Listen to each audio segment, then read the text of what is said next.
Trying to make this live CD tonight. What we gonna do? Travel one boy. One take better. One take better.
Yes. Well, we got breaking news. Yes, indeedy. We got breaking news. So let's go over to the breaking news and see what the deal is. Boom. That's the breaking news. Let's take a look, see how it looks. And the breaking news is somebody got dead. Somebody got dead in the Game of Thrones. And I'm going to tell you, before I even read anything from this article, before I even play anything in this article, I have a guess who did it. His own homeboy. Yeah. I'm going to tell you, life is tricky. Life is tricky. So let's go on over and get the work done. Let's see y'all. Reported by ABC News. Oh, hold on. Let me make sure the copyright is up. Yes. Copyright disclaimer under Section 107 of the Copyright Act of 1976. Allowances made for purposes such as criticism, comment, news reporting, teaching, scholarship, education, and research. So here we go. Let's get busy, y'all. Let's get busy. Marched on Moscow. Overseas tonight, and after the world saw those images, that jet falling from the sky, Vladimir Putin now breaking his silence on this mysterious plane crash that Russian state TV reports killed Yevgeny Prigozhin and 9 others. Prigozhin, of course, leading that revolt that marched to Moscow. Tonight, Putin expressing, quote, his sincerest condolences of the families of the victims. But of Prigozhin, he said, he made serious mistakes in life. ABC's Tom Sufi Burridge in Ukraine. On what may have caused Prigozhin somewhat, it's like crashing to the ground. The families of the victims. But of Prigozhin, he said, he made serious mistakes in life. Families of the victims. Condolences of the families of the victims. But of Prigozhin, he said, he made serious mistakes in life. ABC condolences of the families of the victims. But of Prigozhin, he said, he made serious mistakes in life. Condolences of the reports killed Yevgeny Prigozhin and 9 others. Prigozhin, of course, leading that revolt that marched to Moscow. Tonight, Putin expressing, quote, his sincerest condolences. Moscow tonight, Putin expressing, quote, his sincerest condolences of, quote, his sincerest condolences of the families of the victims. But of Prigozhin, he said he made serious mistakes in life. ABC's Tom Sufi Burridge in Ukraine. Tonight. Oh, so Prigozhin made serious mistakes in life. I wonder how many people of Putin's crew made serious mistakes in life. Let's find out. Vladimir Putin breaking his silence after that private jet belonging to mercenary boss Yevgeny Prigozhin broke up midair, crashing to the ground, with US officials now saying it's likely Prigozhin was killed. Prigozhin and Putin close allies before the mercenary boss and his men marched on Moscow. Putin calling that a stab in the back. Today, the Russian president initially offering what he called his sincerest condolences. Today, the Russian president initially calling that a stab in the back on Moscow. Putin calling that a stab in the back on Moscow. Putin calling that a stab in the back. What did Putin call that? On Moscow. Putin calling that a stab in the back. What did he call that? Oh, Putin calling that a stab in the back. Who called it a stab in the back? Oh, Putin calling that a stab in the back. A stab in the back? Oh, Putin calling that a stab in the back. A stab in the back? Putin calling that a stab in the back. Who called it a what? Putin calling that a stab in the back. A what and a how? Putin calling that a stab in the back. A stab in the who? Putin calling that a stab in the back. Well, damn. Putin calling that a stab in the back. Today, the Russian president initially offering what he called his sincerest condolences to the families of all 10 victims on board the plane. But then calling Prigozhin someone with a complex destiny, making a veiled reference to that mutinous march on Moscow, saying the Wagner boss made, quote, serious mistakes in life. Tonight, new details on what may have caused Prigozhin's plane. Tonight, new details on mistakes in life. Serious mistakes in life. The boss made, quote, what did he say? The Wagner boss made, quote, serious mistakes in life. Did Putin say what? The Wagner boss made, quote, serious mistakes in life. What came out of Putin's mouth? The Wagner boss made, quote, serious mistakes in life. What did he do? The Wagner boss made, quote, serious mistakes in life. How did he phrase that? The Wagner boss made, quote, serious mistakes in life. One more time. The Wagner boss made, quote, serious mistakes in life. Putin said what? The Wagner boss made, quote, serious mistakes in life. Well, damn. The Wagner boss made, quote, serious mistakes in life. Tonight, new details on what may have caused Prigozhin's plane to suddenly plunge from 28,000 feet. What did this plane do? Suddenly plunge from 28,000 feet. Say that again. Suddenly plunge from 28,000 feet. How did it plunge? Suddenly plunge. Suddenly? Suddenly plunge. Who? Suddenly plunge. How? Suddenly plunge. What? Suddenly plunge. When? Suddenly plunge from 28,000 feet. How many thousand feet? Suddenly plunge from 28,000 feet. 28,000 what? Suddenly plunge from 28,000 feet. Feet? Inches? Was it? I don't know. Say it again. Suddenly plunge from 28,000 feet. Well, damn. That's a lot of feet. Suddenly plunge from 28,000 feet. The Associated Press reporting that a preliminary US intelligence assessment found the crash was intentionally caused. It was who? Press reporting that a preliminary US intelligence assessment. A what? Reporting that a preliminary US intelligence assessment. What are they reporting? Reporting that a preliminary US intelligence assessment found the crash was intentionally caused.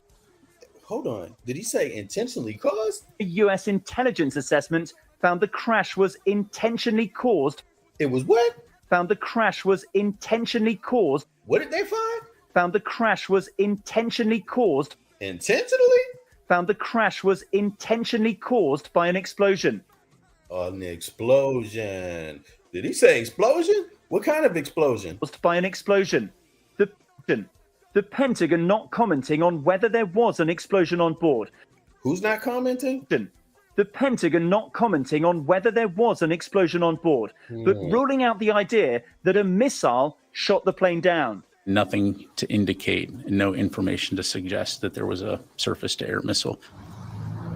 Today, supporters of Prigozhin laying flowers outside Wagner's offices in Russia, with a Ukrainian official claiming Wagner fighters who moved to Belarus after their failed mutiny are now heading back into Russia. Ukrainian President Zelensky saying Ukraine played no part in bringing Prigozhin's plane down, saying everyone understands who is involved. Everyone what? Saying everyone understands who is involved. Did Putin say Prigozhin made serious mistakes in life? Saying everyone understands who is involved. Mm-hmm. And now quite the turn tonight. Tom Zufi Burge joining us from Ukraine. Tom, Ukraine now appealing to the fighters once led by Yevgeny Prigozhin, essentially saying you can join Ukrainian forces, join them in the fight against Vladimir Putin? Yeah, David, Wagner fighters were very loyal to Yevgeny Prigozhin.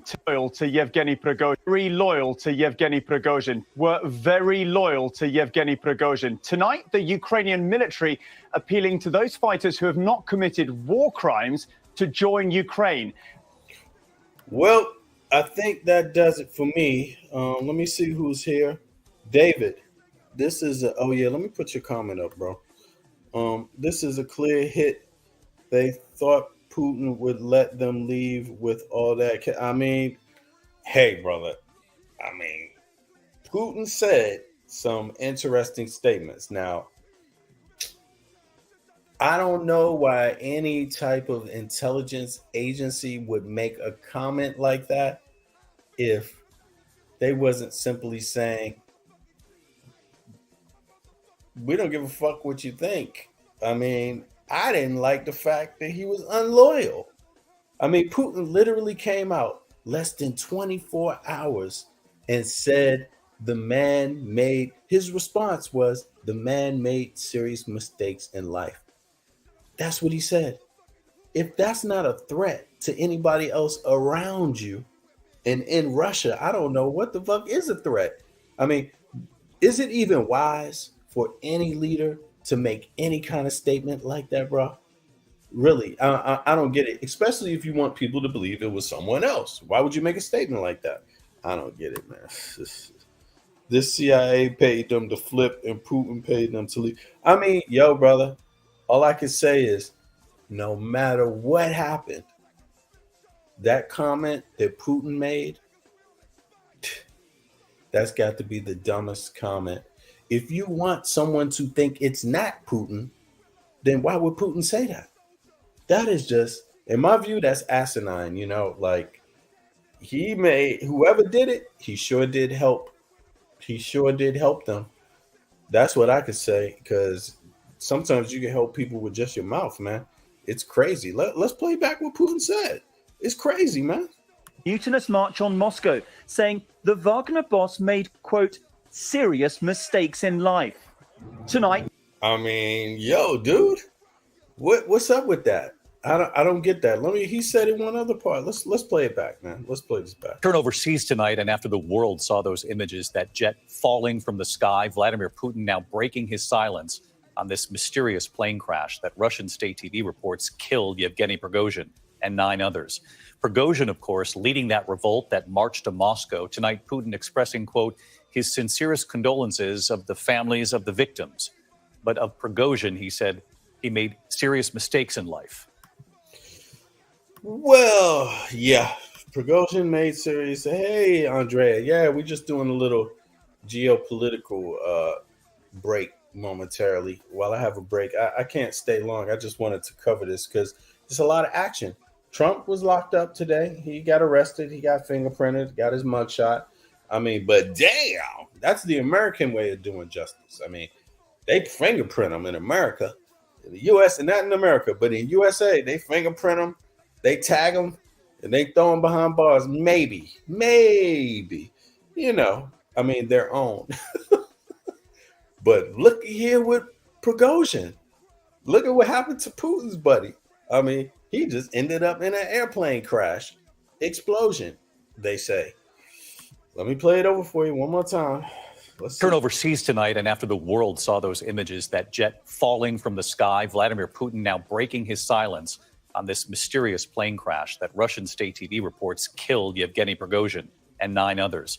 Prigozhin, of course, leading that revolt that marched to Moscow. Tonight, Putin expressing, quote, his sincerest condolences of the families of the victims. But of Prigozhin, he said he made serious mistakes in life. ABC's Tom Sufi Burridge in Ukraine.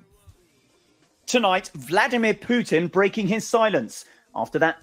I mean, yo, we all knew he made serious mistakes in life, you know.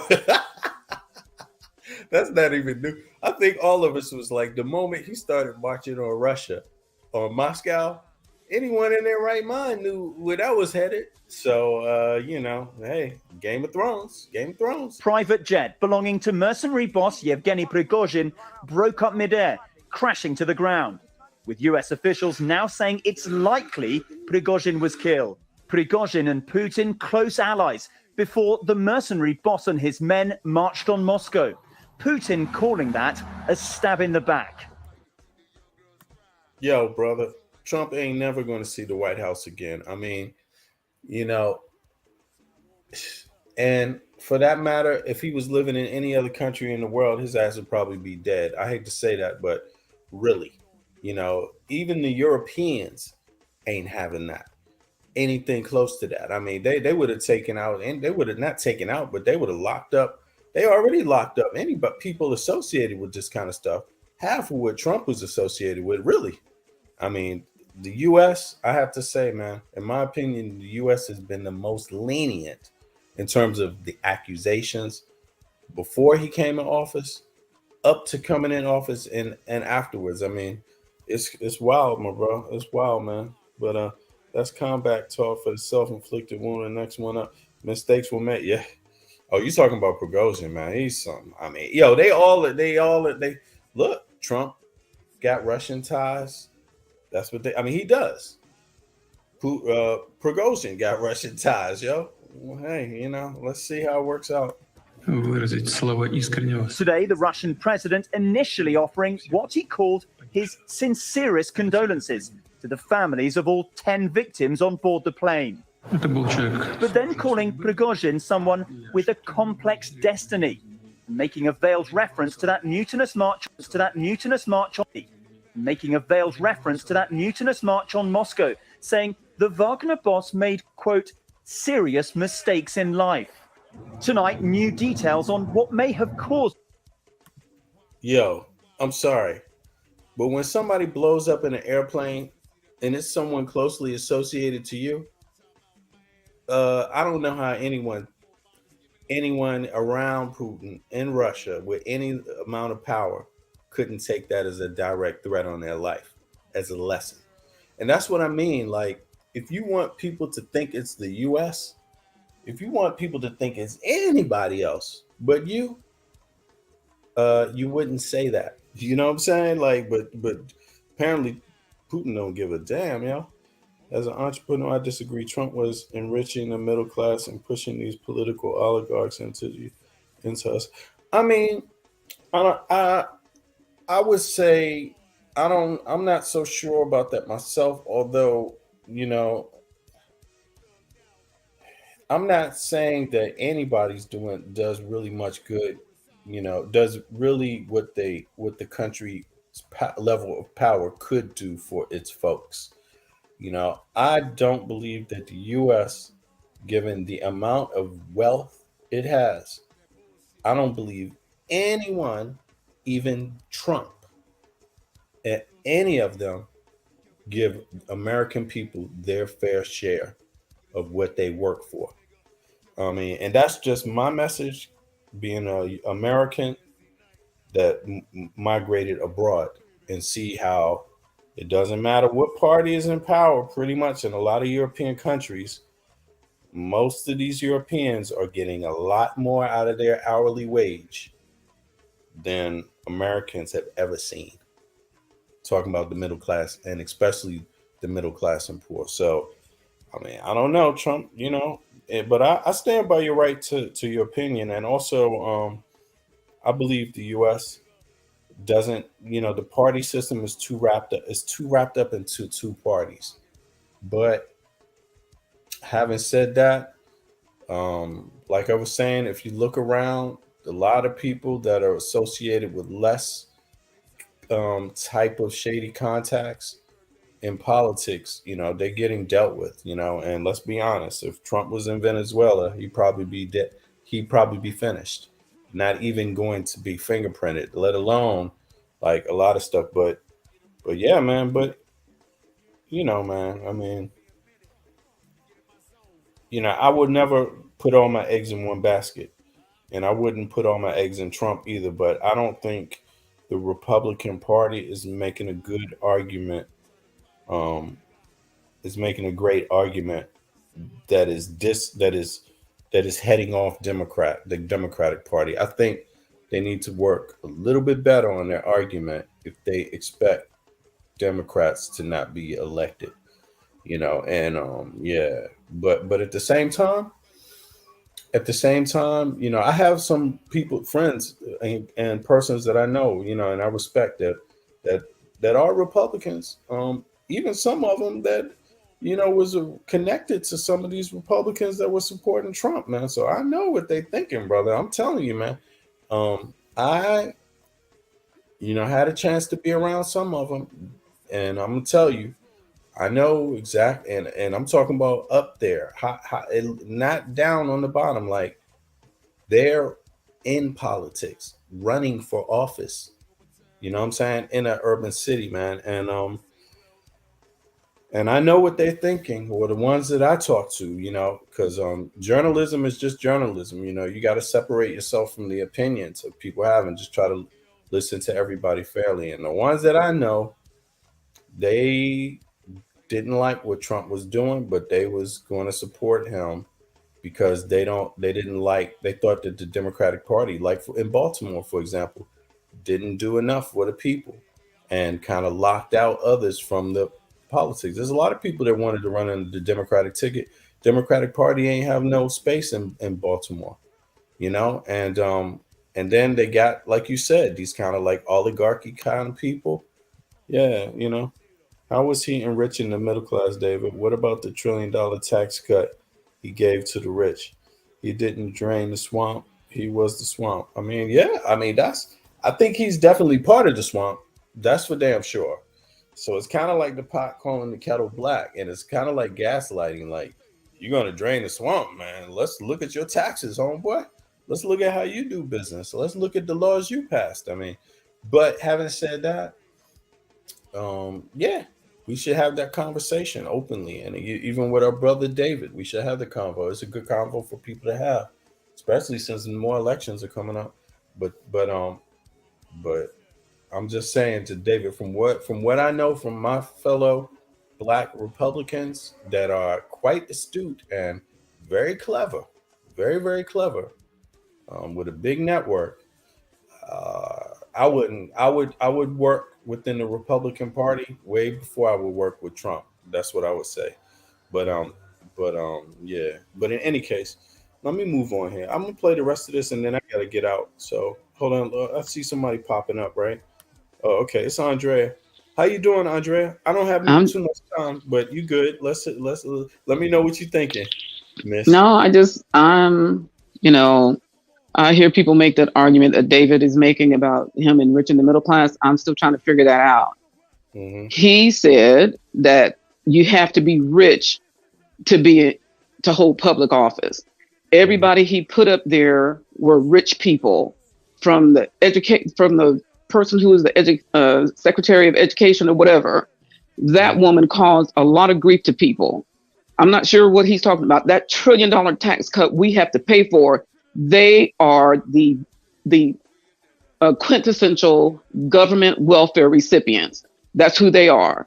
They want to look at people who are on the bottom rung of the ladder, who are on welfare, and say, oh, we don't need to give them anything. They don't deserve that. They need to go to work. They need to do this. They need to do that. But at the same time, they are using the government to enrich their pockets, but they don't consider them government welfare recipients. They are no different. No different. And we have to pay, as taxpayers, have to pay for that $1 trillion tax cut. So again, help me understand, David, please. How did he enrich the middle class? Help me, because I don't see it. Yeah, I don't see it either, but I don't see it. And I'm gonna leave that part for David to argue, you know, himself. But and as I said, how I see it is that the only argument I can make that would be maybe point at both parties, at all parties, in other words, and maybe not even parties, is I would just say, regardless of whoever's party you're with, the money, the wealth that is obtained by U.S. corporations under the protection of American taxpayers, like military. We pay for military, we pay for roads, electricity, you know, lines, all types of stuff we pay for. It's our country's values that gives these business people the upper hand, that gives them a place, an environment to thrive in and to expand out of. And I would just say, I don't know any other nation on earth that has amassed this amount of wealth that shares this shares this percentage with its average vote. So my argument is just everybody needs to be on par with that. Like, I don't see any of them sharing as much as they could, and so but he thinks Trump is doing more than who? Obama or Biden? Is that what you think, David? That's what. David should hop up here, man. Explain. Yeah, he should. Because I was going to say too. Okay, so you had to pay more in taxes. That's probably what you should have paid when he did that $1 trillion tax cut. If you were a beneficiary of that, you guys are trying to make excuses for you having to pay more in taxes. That's probably what you owed. And VB, I don't know if you know this or not, but there's a cap. There's a cap on the amount of Social Security that you.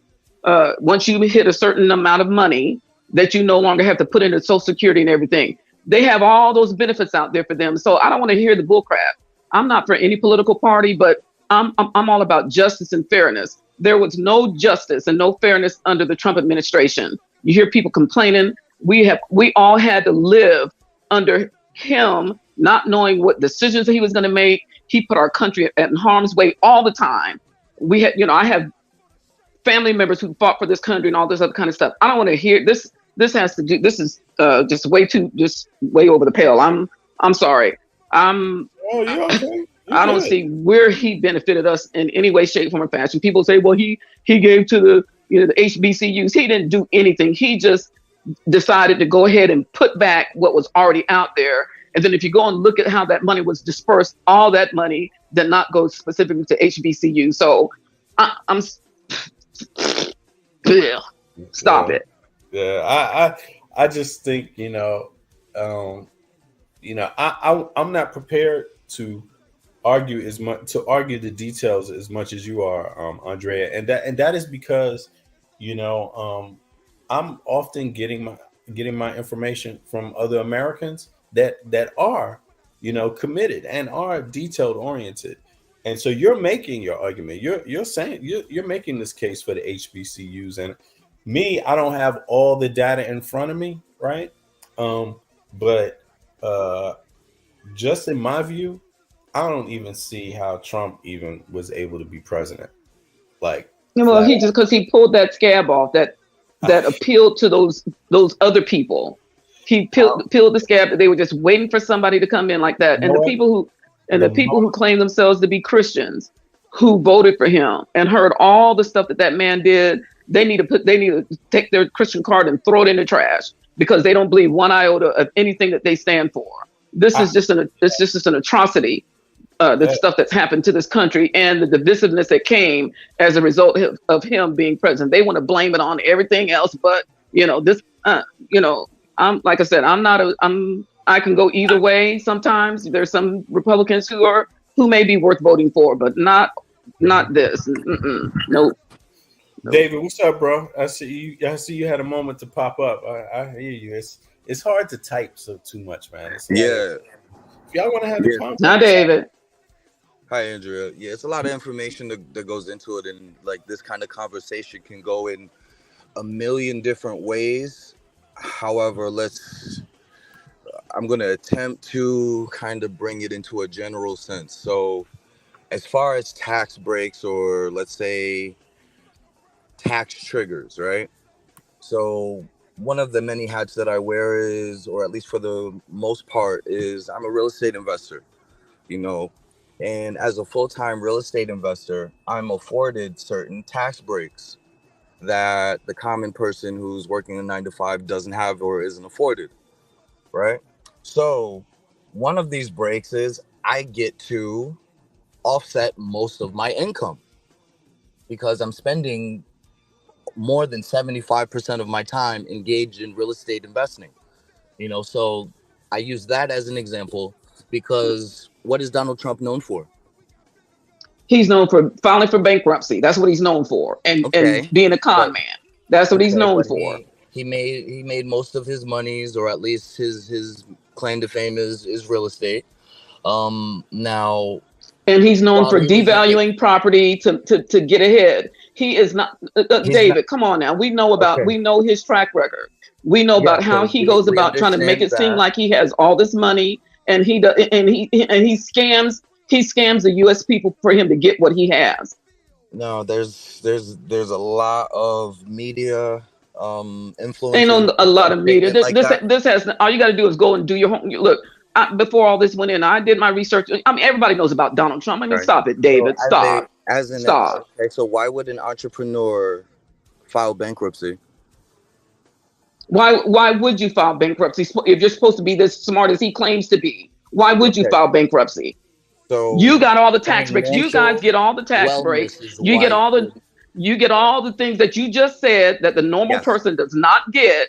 So why yes, the hell would you file for bankruptcy? You got every advantage in the because world this to do because what you need to do, and the rest of us have to pay for you when you file for bankruptcy. that's not how Okay, that but works. Andrea, That isn't how that I works. get So you. how, But as a let's hear business, David respond to it because you asked him a good question. yeah, You asked him a perfect question. Let's see what he says. yeah. So how bankruptcy worked. The reason why I asked you that question, that would let me kind of understand where we could go with this. So as a business entity, I am a fictitious person. I'm living in a fictitious world, but I'm not a real person. Okay, this is a business entity. Now, when a real person dies, what happens to their assets? You Someone else is a steward of these assets. When a business entity dies, what do we do with those things? We file for bankruptcy and we liquidate whatever assets they have, right? So this is why a business would file for bankruptcy. Now, it's not uncommon for a business that's doing well to limit its liabilities and tax triggers by filing bankruptcy. This can occur. Yeah, but But according to the U.S. Supreme Court, corporations are people too. So why do yes, you get a bigger advantage than the average person who is working a 9 to 5? And yes, all this because about as filing a for business, bankruptcy. I'm sorry, David. I'm sorry. yes, ma'am. When it comes to Because filing for as a bankruptcy, business owner, I take on a greater risk. well, that's your choice. You choose to take So that greater because I risk, have but that we shouldn't have to risk, pay for that. no, you don't. But because I have that risk, I'm afforded these tax breaks. Okay, whatever. I Sounds didn't good in make the theory. I did not make these tax Okay, laws. I but didn't you draft a okay, bill. so I just you again utilize then them. you are a government welfare recipient. You are no I'm different not. than I'm not, people who because are I on pay all my welfare taxes. I pay getting my money from the afforded government. No, taxes. you are not paying all your taxes. No, you're not. You guys have all So the loopholes explain to out me there what. to give you the So, advantages that other people do not have. And you but know you're that. not in my industry. Why All would right, I you? don't David. have to be So in your do David. I qualify? industry. So, So you would need to be in that industry to qualify for that tax break. It's the but same way David, how people without children can't qualify for child credits, David. right? That has It, you are comparing apples to oranges, David, I'm and not. you're I'm not. using two things. You I'm showing how are one using the tax qualifies and code the other does benefits not. you all, and then we have to pay for what when So you can fail, you we have define to pay how when I'm you not fail. paying All of us tax? have to take care of all of that. Who pays for that, David? Who pays when you fail? Who pays for that? Who pays when I fail as a When business? you're as a business, when you fail, who pays for Yes. that? Okay. Where does that So money come from? yeah. So that money comes from our business operations, and if our operations cannot maintain our overhead, we have a decision to make. Okay, we need to either solicit competitors who may be interested in acquiring us, or we need to venture down liquidating our assets and go bankrupt.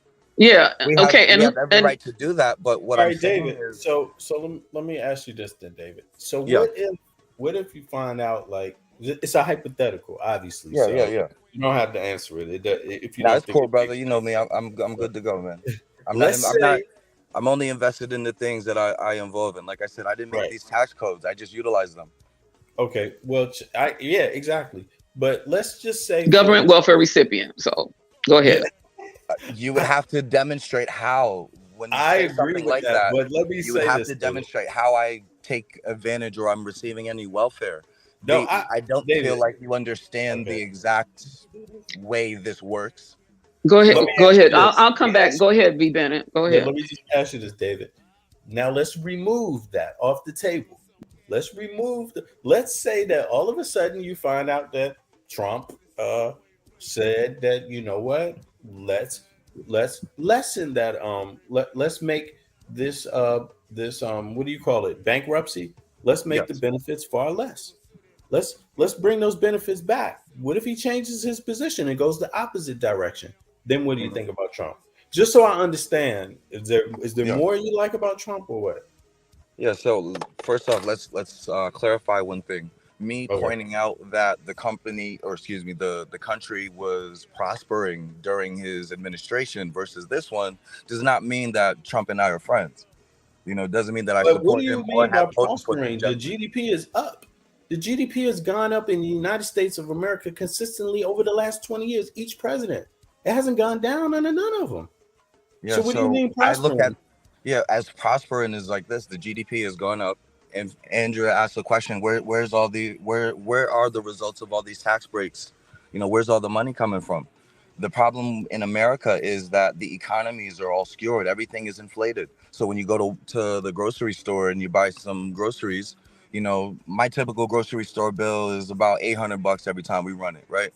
So as a family, we feel that. So we're seeing less money in our accounts because we're spending more, right? But So the you're economy saying is Biden steadily is flowing. responsible for the for the cost of goods going up, the I, inflation. no, Oh, I'm not pointing the finger. I'm not saying that these people are responsible for these things. I'm saying that okay. their administrations, this is the leadership, right? Right. We're The discussing administration. leadership. So Right. this administration, their leadership is inflating, or at least everything seems to be inflated. All the cost of goods are inflated. But what about everyone's take-home pay? I get you on that, and I understand that.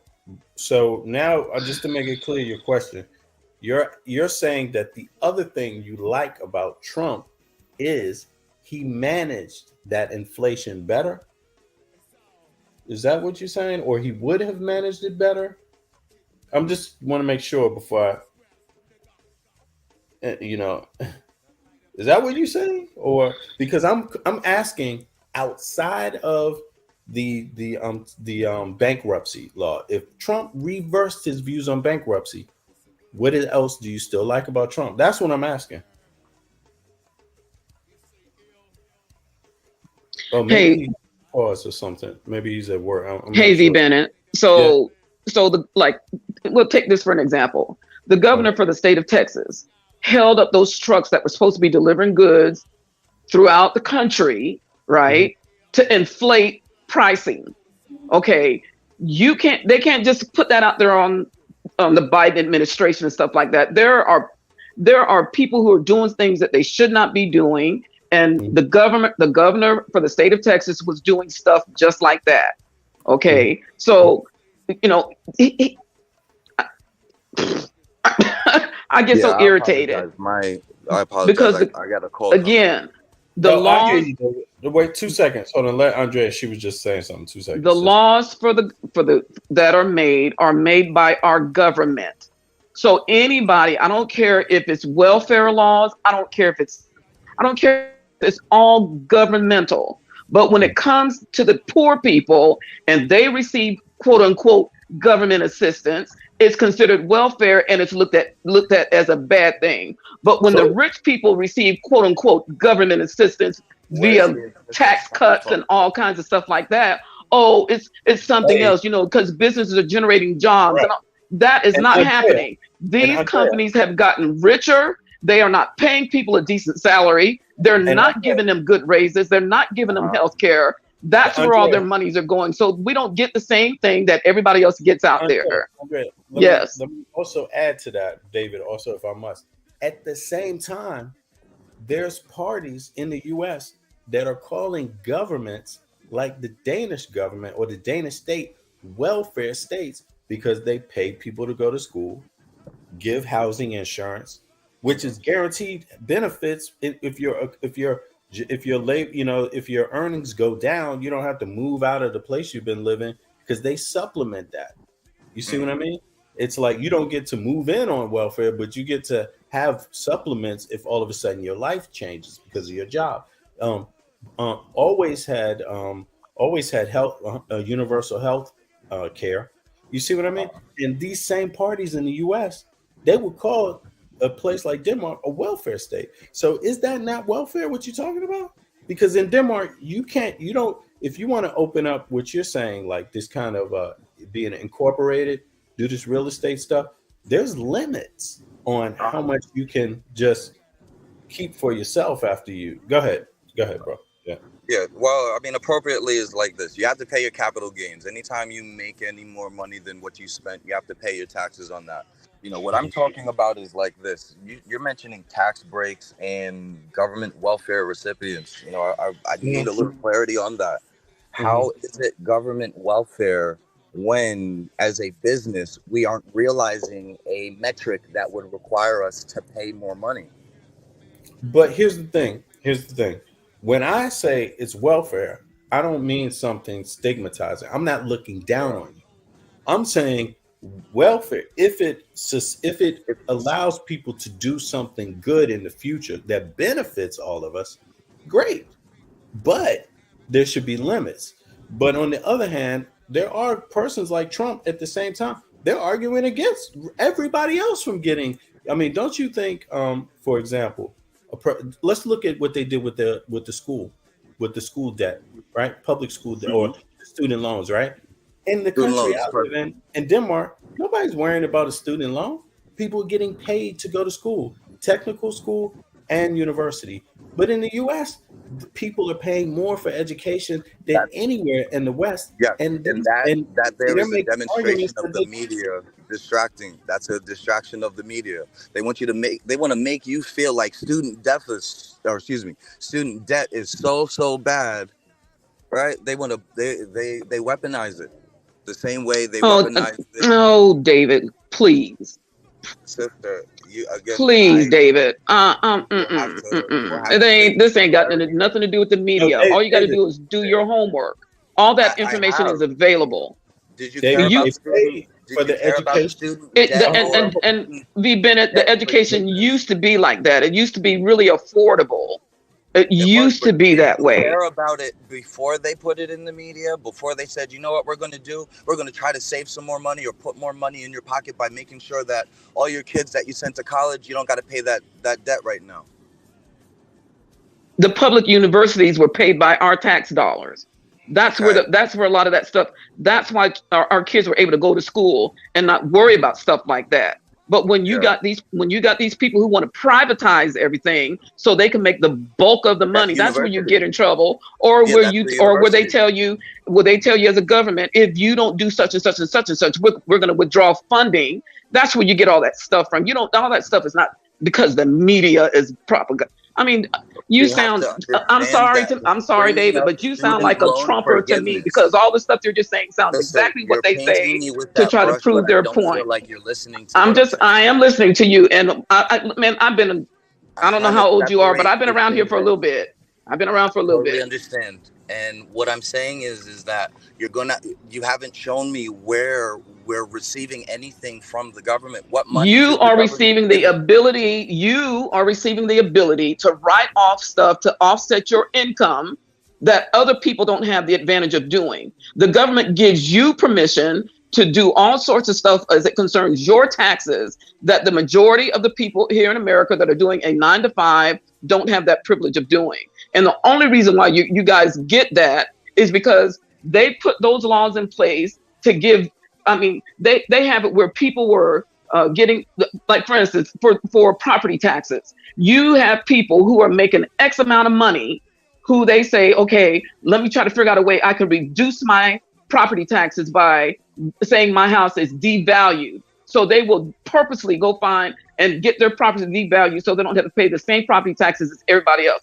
Everybody can't do that. Only certain income group people can get away with doing stuff like that.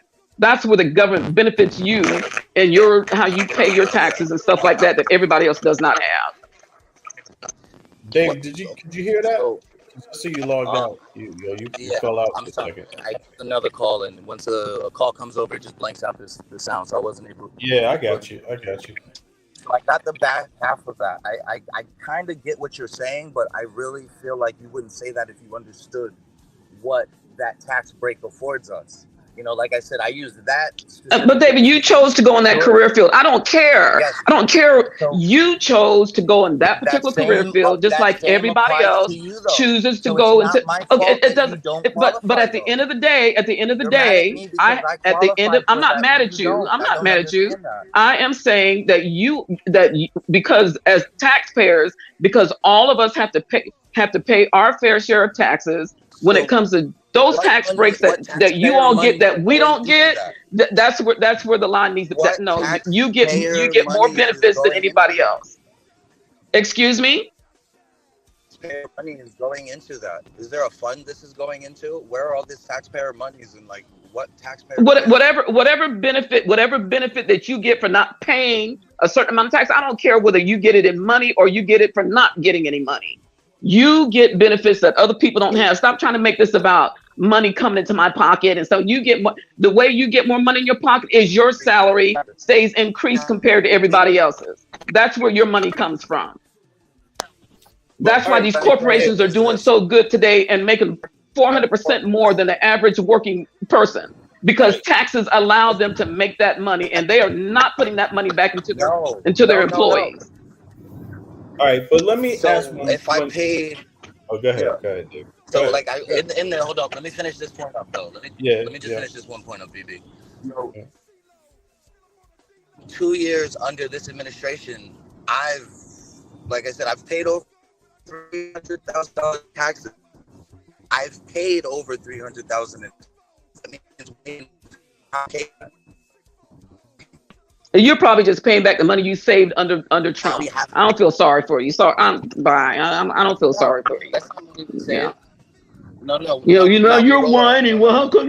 Well, that's that. Hey, I'm gonna flip the coin back on you. That's what you have to do because of this administration. Well, why didn't you get in this tax bracket? Well, now that you're in that tax bracket, then you need to shut up and be quiet. What you crying for? What you whining about? I'm not whining. What I'm stating is that there is a certain metric that we just don't realize. And because we didn't realize that metric, we don't have to pay more money. We have to pay the amount of money we realize. Yeah. Why is that welfare? How does that affect the everyday person? That just means that we don't have more money to throw into the social programs. We didn't realize the tax trigger. That's all. All right. So David, let me ask you this then. So outside of this the real estate issue, the going bankrupt, this kind of thing, right? Outside of that, what is the next? See, those are tactics. Those are business tactics of let's call it for what it is, of wealthy businessmen. When business is great, it's okay. When you have to finally that tax. That's okay with me. That's okay if that's what that is. If it's about business, I'm just asking you. Outside of business, bankruptcies are. Okay. But outside of business, what is the other issue that is very important to you in the U.S. that Trump represents? Well, honestly, brother, like I said, I want to be clear. I'm not a Trump supporter. I just when you're breaking up now as a politician. Yeah, forgive me. So as a politician, what a politician can do is look after my community. I'm tired of trillions of dollars leaving my country every week because we have a proxy war to fight. How can we enrich our communities? The problem with the people is that there's not enough money, right? Everyone, your crime rates are up because of what? Poverty. I would like to think that nobody in the But Beverly where's Hills the gated poverty? community is breaking the poverty. The poverty is all over the country. Okay, so you're saying that the proxy wars is where the trillions of dollars is going into the proxy wars. Well, the trillions of dollars, that example is we send money to the Ukraine quite often, every week, right? Or the America, US, you're in Denmark. So the US, they've been sending money to the Ukraine quite frequently. Mm-hmm. Right? And I wonder why we're in poverty. And it wasn't just the Ukraine. They was doing all that even. No. See, you're Okay. compartmentalizing my words into one Okay. small, minute point that doesn't grasp the overall statement. Okay, but you talking about the proxy wars, so Ukraine so what is one example. But go ahead. Yeah, the Ukraine right there, that's a proxy war. We're funding them, right? Aren't we exchanging weapons? Right? Yo, David, look, there is nothing. Brother. There's nothing. I mean, now I want to have this conversation again because this is a good conversation. But right off of the bat, I'm just guaranteeing you, and when we should have this conversation, that any proxy war we're having is about that GDP. It's about that money, baby. I'm just willing to bet, and I'm willing to bet that outside of this money, these billions of dollars that they're getting in there, if they weren't getting 5 times more back in return into the US GDP, they would never do it. Think about it like this. They put Trump in the news right now, right? But we also understand that Hunter Biden and Joe Biden's business dealings are now out in the light, right? Mm-hmm. So all it is just they're just shaking the. But this is another issue, though. This is another issue now. So I just want to know: is that what you want to go with it now? Trump and Biden? Yeah. No. So it's like there's some things to clarify. Mm-hmm. Yeah, it's just I feel like we just need a little clarity, so that way we can kind of realize what we're saying, the direction of the conversation. Look, man, this guy, he didn't do everything correctly. He didn't do all this shit correctly. No, I don't want him back either. I don't want him back. What he's doing. But isn't he getting? Aren't people pressing him? He's the president, and his son is the president's son is getting pressed under his own administration. Is that what happened with Trump? Yeah. Oh, I'm pretty sure that Jared Kushner. It did not, David. They did not go through that scrutiny. They did not. They didn't have no special prosecutor assigned to them. None of that happened. It was just the people in public that were in. There is a special prosecutor. He had to turn himself in. The Trump children did not. The Trump children did not turn themselves in. No, but the children didn't because of that special investigator investigating and realizing that they're not a people of interest. You don't think that if they were someone of interest, they wouldn't be in that rank? Yeah, whatever. I mean, all right, well, we can agree that if they were dirty or they were someone of interest, they are dirty. Kushner's daddy is dirty, and he's dirty like his daddy.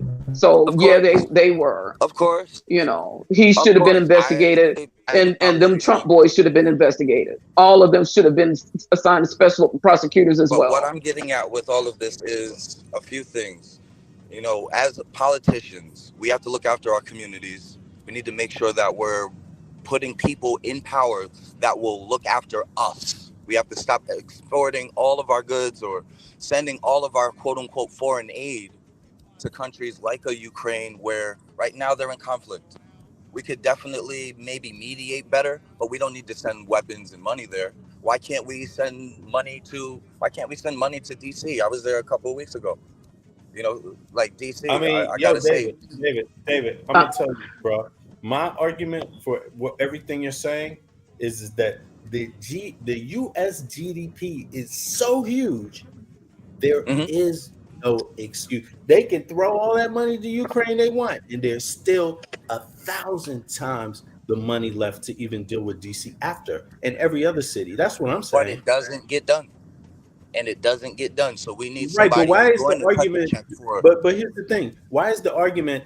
Don't give it to Ukraine. Give it to us for. Why isn't it the argument that it don't matter what you do for Ukraine? That has nothing to do with it. That money's there to do for us right now, whether you give it to Ukraine or not. Why isn't that the argument, bro? I like it. I like That's that. my argument. That's To my be honest, argument. like, you know what? Let's not look at the flowers with the Ukraine. Let's centralize the argument. For me, okay, all right. yeah, go ahead, brother. Like for me, my sentiment is the same. Where it's we have more resources that we could be dedicating to us, right? So why aren't these resources being dedicated to our country? And that lies in the politicians, the lawmakers, right? And that's why we need to get the appropriate people. Yeah, because I got the same argument for reparations. There is no argument for not paying reparations. What are you talking about? The argument for reparations, that the anti-argument is that somehow it's bad to give people reparations because they don't know what to do with it. Wait a second, you're talking about putting money in Americans' pockets. You're putting money in the biggest spenders' pockets. What do you mean? Yeah, they're just going to. If they spend the money, why is that a problem for you? Like that boosts the GDP again. You ever see that movie Barbershop? Where Cedric the Entertainer, every time I hear reparations, I always think of them saying, you know, that's just going to do nothing but make Cadillac the #1 dealership in the country. And so if that's, you know, I mean, it's also, by the way, it's not going to only make Cadillac that the biggest company. It's going to make everybody down the street in front of that person for a while. You know, the corner store, the person who has the corner store is going to benefit. The person that has the carpet business is going to benefit. The person that has any type of business. Well, how could a business person be against reparations? I don't get it. You don't think none of them going to buy houses from you, David? Oh man, I hope. I just hope we all take it to Africa. Shit. Yeah, because they're looking at it as socialism. That's the reason why they don't want to do all that, right?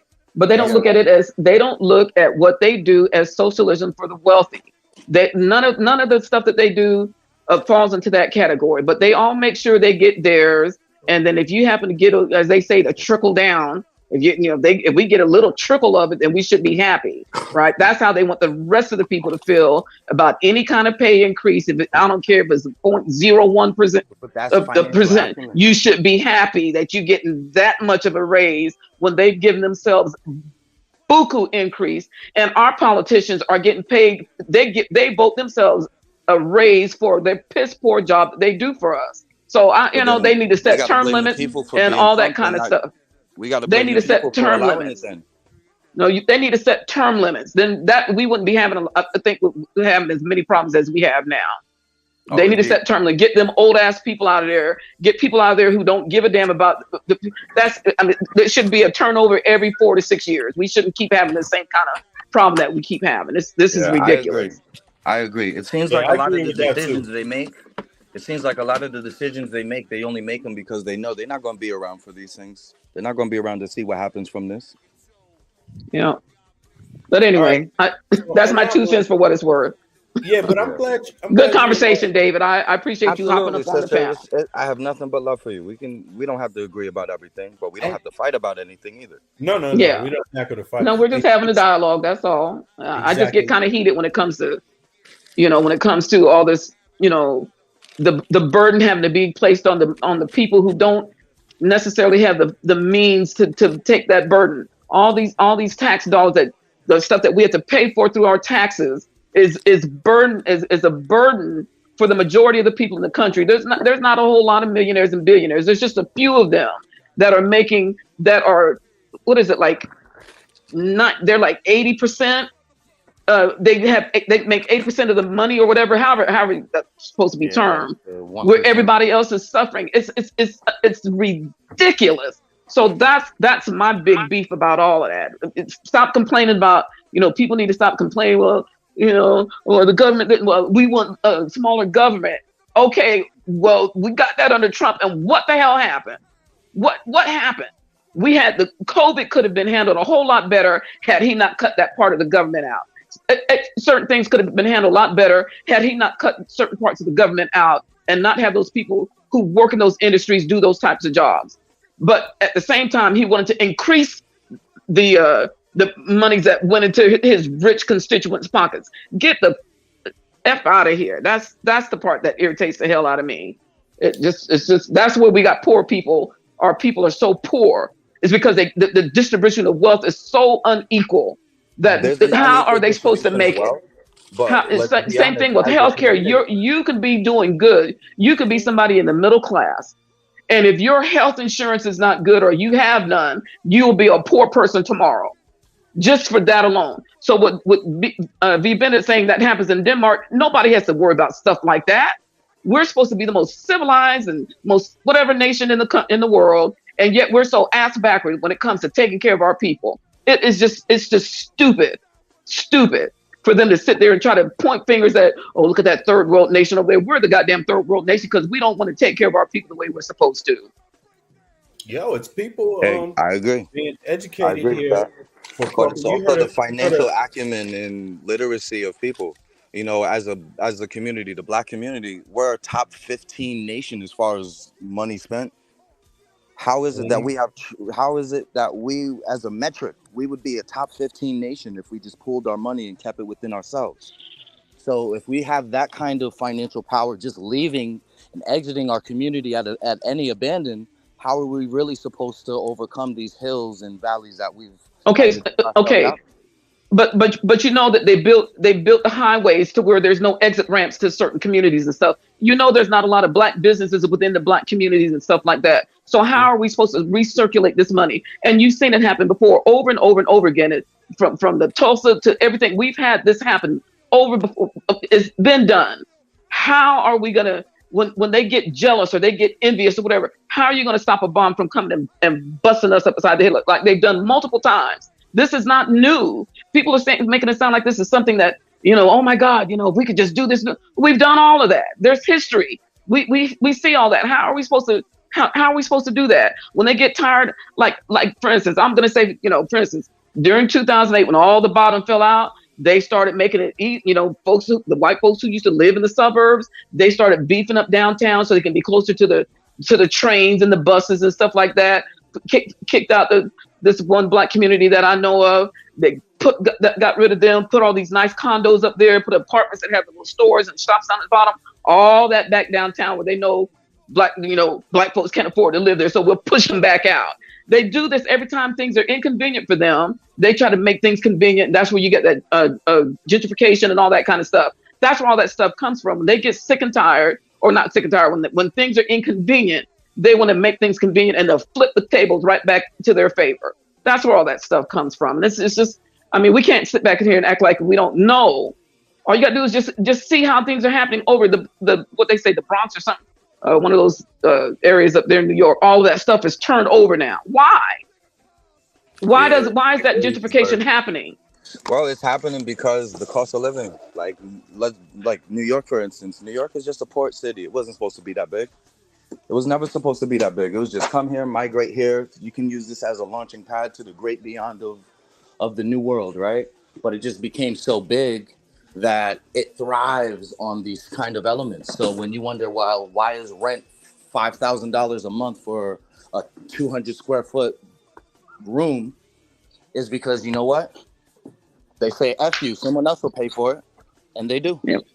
Why should I pay you more when I can just get this person that's going to migrate here and pay them nothing and they'll love it? David, you know, I agree. I understand that, and I agree with some of that, right? Of course, the business happens. I don't agree with those things. You should treat people well, pay them what they deserve. David, look at this though, man. I mean, really, even with this inflation argument, the argument of inflation in the U.S., it is actually happening because the corporations have the right to do it. They have the right to demand. Listen, David, why during COVID does a cost of tomato paste in Denmark cost the same, or even maybe in some cases cheaper than in the U.S.? Why? It's big business. It's free enterprise. They're not making tomatoes here. You know what I'm saying? So I think the problem is that you did say something about the media And I think, yeah, the media could do a lot better job in reporting, right? But the thing is that it still doesn't explain how the cost of gas in the U.S. is more. The U.S. pumped more gas I than think we're the. anybody else. I think the America is. Hold on, David, the U.S. during the inflation, during COVID, not just COVID, even the Ukraine war, they pumped more gas than anyone else in the world, and yet the prices went up higher than anybody else. Really, in it. Yeah. They felt it. The Americans was feeling the gas. It's like, how's that possible? So they made more money off of gas. At the same time, everybody paid more money off of gas. How does that make sense? So is that by design? Yes, part of it is because the U.S. didn't. We have a culture in the U.S. where corporations have been made to look like they are the the patriots. And they've always been given just a little bit of more of the credit for building America, for making America great, man. And so even in the Democratic Party, there's a culture of not wanting these people to pay. Gas, man, gas is not your ancestor. Who the hell gave you the right to own it? All that gas, all that oil, and they just pumping it out there like they made that shit. That's a resource, dude. That belongs to all Americans. Exactly. David, the oil in America belongs to all Americans. Exactly. And they pumping it like it's theirs and setting the price for it like they own it. And you could be in a town like in Arizona, in the Midwest, in Nevada, and places like that, where if you don't have gas, your life is finished. Just like if you don't have air conditioning. Man, when was the last time you've been? I don't know if you've been to the Midwest. I was there in 2019, and I learned two things, brother. I learned if you don't have electricity, you're gonna fry in the summer, and they're paying exorbitant electricity prices. At the same time, if you don't have gas, and you know what I found out? Man, Arizona wasn't even really giving people. They got all the sun in the world, and where was the subsidized? What do you call it? What are these things they put on people's roofs to get sun? The solar credits. Yeah, those are all bullshit. They're not even getting. I got solar panels on all my houses. They're not even getting the same subsidies as people in like DC and Maryland getting. It's like, so you got more sun. You're supposed to be championing this field when you have more sun. Solar farms there, but those, even that specifically, that solar credit is BS. On my home, but check this out, David. Check this out. We don't see it. But David, check this out though. At the same time that they're supposed to be championing that industry, at the same time, there's people struggling to get a loan to go to goddamn tech school to learn how to put the damn things up in the same state. In the same state. Dude, we gotta, I'm just saying, the reporters, I agree with you. The reporters should do a lot better reporting. Because, if you want to learn how to put up a windmill and you want to get an education in putting up a windmill in Denmark, you're not paying to go to school to do it. They're paying you. That's what I'm saying. And if the U.S. has any type of crisis of energy, electricity, which is always a crisis. Energy is always a crisis. Everybody needs energy, right? Yeah, because you remember when it got really cold in Texas when all that, it's because they're not linked to anybody else to draw any more energy from. We're in the state of Texas is a standalone, and when people had to pay all that, people had what do you call it, auto pay from their bank accounts, paying $16,000 when it was like that 5-day stretch of just that pure energy. Why? Right? It's because they're greedy and they don't want to upgrade the system, right? And they don't want to be a part of other systems that could have fed us some of that until we got through what we got through. It's all about greed, man. It boils down to not caring about the people and how much money can I put in my pocket, knowing doggone well that when they die, they can't take a penny with them. And I want to say one more thing too. I remember somebody saying, well, we worked hard for our money. No, they didn't. Donald Trump didn't work hard for his. His daddy gave him a hand up. Walt Disney's granddaughter, she said, I did not work for a dime of what I got. I didn't have to lift a finger. I inherited every penny I got. Every rich person did not get it because they pulled themselves up by their own bootstraps. Some of them got it because it was handed down to them. And shame on them for trying to turn around and then don't want people to have the same opportunities and pleasures that they've had that were handed them by keeping us from being able to hand down generational wealth. We should have been the wealthiest people in this country had they given us what was due us when our ancestors were here after slavery. They promised 40 acres and a mule, and then they decided to take that back. If they had given us what they promised, we would have been far better off than where we are today. And so the government needs to repay what they took from our families. They need to repay that, period. Yeah. The government in particular. That is owed. I feel like that's owed. I feel like the reparation discussion, there's no way you can argue against it. You know, if you're a human being on planet Earth, you have to acknowledge that this Western world, this Western society probably doesn't exist at this moment in time if these things don't occur. You know. Yeah, I mean, I'm not. Look, I know reparations will probably never happen. I'm just saying, the laws that were written were specifically written to keep Black people down. There was not too many other racist people, but specifically for us, from the redlining, which still goes on today. There's a lot of stuff that's still happening today that they want to keep us in a particular place. So, you know, all those things need to be changed, and the government needs to be involved in doing stuff like that. But they keep trying to figure out a different way to make a different thing happen. And like they're trying to do in Florida and everywhere else, trying to change, you know, we don't want to know about your Black history. We don't want you to even know about your Black history. We don't want this one. All of this stuff is always geared at us, not anybody else. So again, I'm not sure how we're going to get over this, V. Bennett. It's crazy. It's just crazy. Andrea, it's start. Literacy. Having a conversation is a start, and I'm telling you, even a conversation on YouTube, because a lot of people don't know this, but my biggest YouTube stream is from a documentary that I did in like 2009 about the Danish healthcare system. So this was before Obama. This was when Al Gore bought that media company. I did the documentary for that company, and that company, like shortly after, went out of business. And I realized that after a while, I was like, wait a second, okay, they went out of business, so this is not being shown anywhere, right? And then I had it on my hard drive, some of it, and I said, you know what, let me just put this up on YouTube. And I did that in like 2013 or something like that, or 14. I just saw it and I said, let me just put it on YouTube. And I didn't look at YouTube. I wasn't using YouTube then.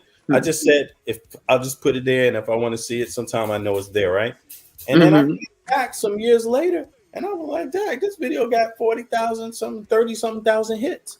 And I realized it's because Americans really want to have a conversation, but the problem is that a lot of times the media is just not. They don't want you to have it. They don't want us to come. They're not giving enough of the information. And unfortunately, you know, my video caught stream because Americans want to hear from other Americans outside of America. They don't want to just hear it from somebody from the media. They want to know faces and voices that they trust to just give them the bare facts. And for a lot of the persons, they could see a Black dude and they was like, you know what? This dude's Black. He's living abroad and he's talking about universal health care and how they do it in Denmark. And people wanted to hear that, man. And so that video is the biggest. I got more streams for that video than any other video. All of them, the rest of them put together. All of them. It doesn't even matter. Right? And so I'm going back in that direction because I know it's not that I'm leaving other things alone, but that's really the direction I'm going in, especially because these elections are coming up. And it's going to be the same kind of cycle. So don't ever underestimate the power of having these conversations, like you and David. You see what I mean? Because you can always bring in another angle that nobody else brought into it that helps everybody. Yeah, you know. Well, we appreciate you bringing it up too, VB. I mean, you know, it stems from literacy. Ultimately, it's literacy. What are you exposed to? You know, and when you're not exposed to these things, it's easy to live a whole life of ignorance. Yeah, but you got but at the same time, you got people who say that they are that way, and they are effing us left and right. Those people up in Congress and stuff, they have law degrees and education, all that stuff. They don't give a damn. I mean, that's not even a fair statement to make right there. We gotta stop putting them in office, though. Yeah, but I'm just going back to your point. We can't just go back to your point when you talk about literacy. You got those people who are literate, who's supposed to have all these degrees, supposed to have all the logic, supposed to have all this, and it's supposed to have all of that, and they are the worst. So it's not about literacy what about necessarily. The ones who don't know that this redlining is occurring? The ones that don't know the reason why Mr. Kim has a restaurant is because he went to his own community and pulled some money together, and they fronted him the ability to get that loan. Like, there's so many things that go into a lot of the communities where we look at these redlining aspects, where, like I said, with somebody who owns a store, right? Someone from a different community will come in, they'll set up shop, a laundromat, right? Versus Mrs. Johnson, she wanted to do the same thing. She couldn't get a loan for shit, right?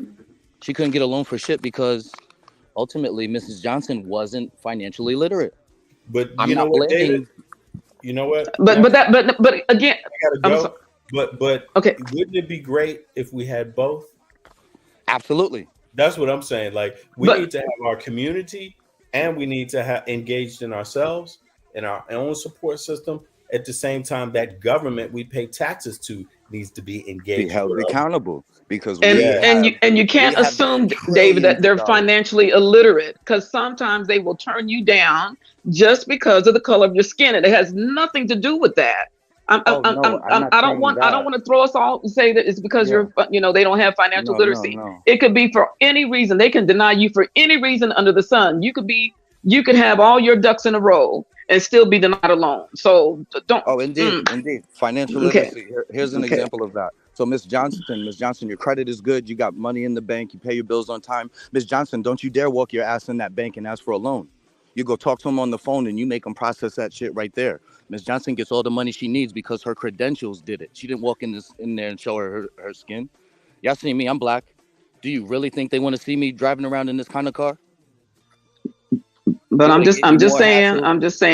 People can be out of me if I pulled up like that before I bought it. Mm-hmm. But I'm just saying. The job I had that I was working on and we had to take a 10% pay cut, take 3 weeks off with no pay because our dummies who claimed, the CEO, the CFO, and all them who's supposed to have all these degrees didn't know how to manage money. And I had to tell him, if you are not going to change the way you handle the money for the company, close the doors and save us the headache of coming back next year. I don't have to have a degree in accounting and economics to know that you shouldn't spend what you don't have. You don't have to have that degree in that to know that. These people should have known that and didn't do what was right by the company.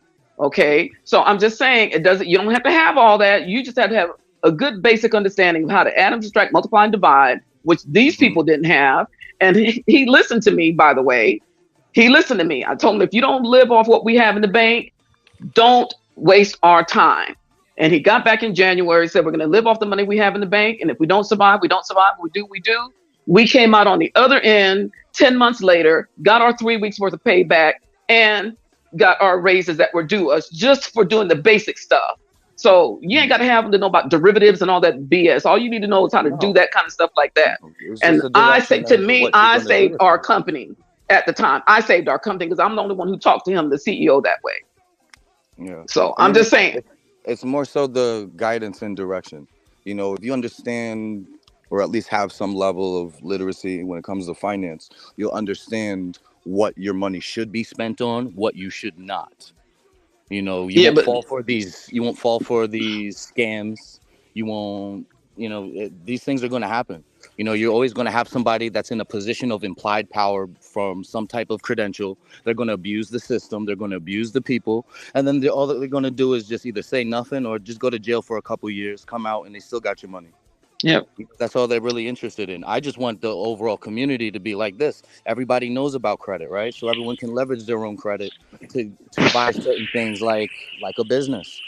Buy a business, now leverage that business against the bank, and now use that money to run your operations. It's already profitable. The bank bought it. So now all you got to do is just don't run it into the ground. And if you do, you have bankruptcy to protect you. There's so many things you can do with that one aspect. Another thing is, why don't we, for myself, I have 3 children. Ideally, I would love for my children to be a doctor, lawyer. That's just what I would love, but it's up to them to decide. However, my other family members, my nieces and nephews, this is our course of action. If we want better politicians, we got to make them. If we want better teachers, we got to make them. We want better doctors, we got to make them. I'm just one man. I'm not Nick Cannon. I'm not populating the world and stuff, but that should be the goal for the community. We all know that, okay, hey, we need a doctor. Hey, let's call Mrs. Johnson's son because we know we grew up with him and we know he's going to look after us, right? Hey, let's go on down the bank and go talk to Mr. Jones because we grew up with him and he's going to look out for us and he's going to give us the loan we want. We need to start doing the same thing that they did. They infiltrated all our communities and cultures. We got to do the same. We need to infiltrate their banks. We need to infiltrate, their courtrooms. We need to infiltrate their offices. We need to be there. And it can't just be these token, feel-good stories of a good brother here and a good sister there. We need somebody that this is your job. We put you into college to specifically be in this position. We're not saying you owe us, but you better not turn your back on us. Because ultimately, that's what it comes down to. We see people in these positions and they just turn their backs on us. They don't owe us, but don't turn your back on us. Yeah. I feel you. All right, VB. Yeah, let's take this. You know what? This is a good conversation, and like I was saying, it's the direction I'm actually really looking forward to going in. I mean, and so I appreciate you all, and also it's not even just me. A lot of us, like that's why you all popped up, and that's why you popped up today, Andrea. Like and David, you had comments, and you know what? This issue about Russia, China, the United States, and Europe, whether we're talking about geopolitically or we're just talking about how we do business nationally, the benefits of what it's like to be a citizen and what it's like to pay into a society, what you get for it, what's fair, what's not fair, all of that stuff is on the table for conversation over here. And I think I appreciate you all because you all do have opinions, strong opinions. Strong. But yeah, as we should, right? But at the same time, we have supplemental information too that we bring to the table. So I think that is just overall empowering, So I'm glad that you guys are here, and I appreciate it. And you're welcome. Again, we're gonna do it again. So I appreciate you all. I think Shaka going live tonight, so I'll see y'all over there if because I'm at work, so I can only chat tonight. But I appreciate you. Hey, VB, I sent you my email address a couple times, and if you could just email me one time, so at least I have yours, because I don't. Okay. I don't Can you put it in the back chat here, real quick? Yeah, let me do it again. Yeah, just one more time, and I'll send you an email. Sorry about that. Because no problem. I check my email once a day, and if I don't, and actually, if I don't, then it's good to harass me, basically. So I'm gonna make sure I do that. And it could have been. I think Shaka mentioned something like to me once that something. So let me just send you an email now, and you could tell me if you get it. Let me see here. I'm gonna go to mail. Yeah, because sometimes sometimes maybe the email is crowded. Throw my stuff in the back chat too. Yeah, you could. You should do that too, David. To put yours in the back chat, then I will send a mail out to you real quick. Yeah, I love the conversation. Like I said, we don't have to agree, but we definitely can figure it out where we don't have to fight each other. So, because you know why, David? Because you know why, David? Because I got my bill. I still got my bill. Yeah. Yes. Yeah. And you know what? The thing is that we also agree on so much. Also, it's not that we just have some disagreements somewhere. It's a lot of things we agree on. So that's exactly that is a strength of ours. That means we can navigate these conversations because it's not all bad. It's not all disagreement. There's enough we agree on to where the other conversation just becomes interesting. So yeah. Okay, I sent you both the email. Okay. Take a look if you can, Andrea, if you got yours open. Let me know. You got it real quick. And also you, David, if you get a chance. I got your number too, David. I'm gonna put that in my WhatsApp too. Yeah, and let me put mine out there too, because I gave that to you before too. So let me put that out there real quick. Yeah, let me notate it. I'll Oh, as a matter of fact, let me put mine in here. I'm sorry, both of those things, so you both have it in case for some reason you don't get my email. Let me see. Okay, here. That's So mine. You see mine? Mm-hmm. Let me see here. I'm gonna copy that too. Yeah, and that's my number. Okay, so now I'm just gonna copy all of this at one time. That way I have everybody's number and email too in one place. Okay, perfect. All right. So I'll see you all today later on tonight. Have a great day. Okay. Okay. All right, V. Bennett. All right, David. Jade. All right. Yeah, Jade in the chat. What's up, bro? Afternoon. All that, everybody. Peace and love. Yeah. Same peace. here. One. All right. Let me see how I put this on. Put this on.